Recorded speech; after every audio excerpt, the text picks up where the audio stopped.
এটা আজকের থেকে মাস 2-3 মাস আগে আমার মেয়েরে ফোনে ডিস্টার্ব করতো। এই নাম্বারটা মেয়ে আমারা দিছে, তখন আমি এটা বিশালকে গিয়েও দিছি এবং তারার কাছে দিয়েছি। তারা এটার ব্যাপারে কী করছে না করছে কইতে পারে না। কিছুদিন আগে এই যে গেছে সোমবারে রাত্র প্রায় অনুমানিক 1টা থেকে 1:30 এমন টাইমে ফোন করছে আমার মেয়ের মোবাইলটা। ফোন করে মেয়ের যা তা কথাবার্তি এবং মেয়েরকে আমার নিজের মুখ দিয়ে না এমন খারাপ আচরণ খারাপ ইয়া করছে, আমার নিজের মুখ দিয়ে না আমার কোয়ার মতন আমার ইয়া নাই। মেয়ে ছাড়া কেউ করতে পারতো না এবং মেয়ে মোবাইলে দিচ্ছে সব কিছু আছে এবং কী কইছে না কইছে সব কিছু আছে। তবে সে এখন ওই দিনকেও হুমকি দিছে যে মেয়েটার মেয়ে লাগবে, আমারও মারবো মেয়েরও মারবো। মোবাইলে কি কিছু পাঠাইছিল? মোবাইলে কিছু পাঠাইছিল? হ্যাঁ, মোবাইলে পাঠাইছে, পিস্তল পাঠাইছে, তিনটা পিস্তল পাঠানো হয়েছে মোবাইলে, গুলি টুলি সব 3টা পিস্তল পাঠানো হয়েছে। এই পিস্তলের ভিডিও সবই ইয়া আছে আমার কাছে, মোবাইলে আছে। হ্যাঁ, আমি থানায় লাস্টে আমি কি এই হুমকিটা কি হুমকি দিছে? হুমকি রয়েছে যে আমার মেয়ের লগে ইয়া করতো, হ্যাঁ লগে এটা মেয়ে আমি নিজের মুখটা দিয়ে আমি করতে পারতাছি না।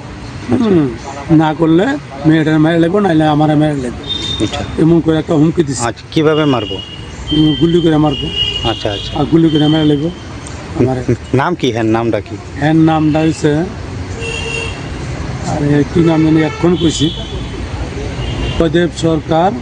আর শিবদেবনাথ ফানুদ্দাম, হ্যাঁ বাপের নাম হচ্ছে ফানু দেবনাথ। আচ্ছা, বাড়ি হচ্ছে গোকুলনগর কাউন্টারটার সাথে। হ্যাঁ, নামটা কি কইছেন? জয়দেব দেবনাথ। আচ্ছা, হ্যাঁ বাপের নাম হচ্ছে ফানু দেবনাথ। আগের থেকে কি হেরে চিনতেন আপনারা? না, আমি কোনো চেহারা চিনি না, আচ্ছা, হেরে কোনো চিনি টিনি না। কিন্তু এক্ষণে এই পরিস্থিতিতে আমরা লাস্টে থানাতে আইছি, থানাতে সাহায্য নিতে আইছি। থানার তারা কেস করছেন এখন? আমি কেস করছি থানাতে। অনেক ইয়ার পরে থানার তারা কী করে এটা থানার বিষয়।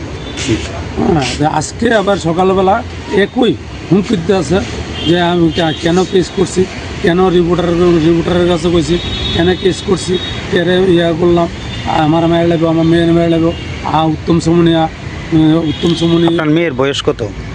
মেয়ের বয়স 16 বছর ছিল, নাবালক মেয়ে। 16 বছর ছিল, নাবালক মেয়ে। এখন কি চাইতেছেন? এখন আমি চাইতেছি এর যাতে শাস্তি হোক, গুরুত্বমূলক শাস্তি হোক, যাতে আর এমন কোনোদিন না করে। হেয়ার দেখা দেখি যাতে আর কেউ এমন না করে। হ্যাঁ, কারো মায়ের কুল যাতে খালি না করে। হ্যাঁ, কারো মায়ের কুল যাতে খালি না হোক এবং কারো বাপ এবং মেয়ের বাবু যাতে এমন ইয়া না হয়, ওই জিনিসটি আমি চাই।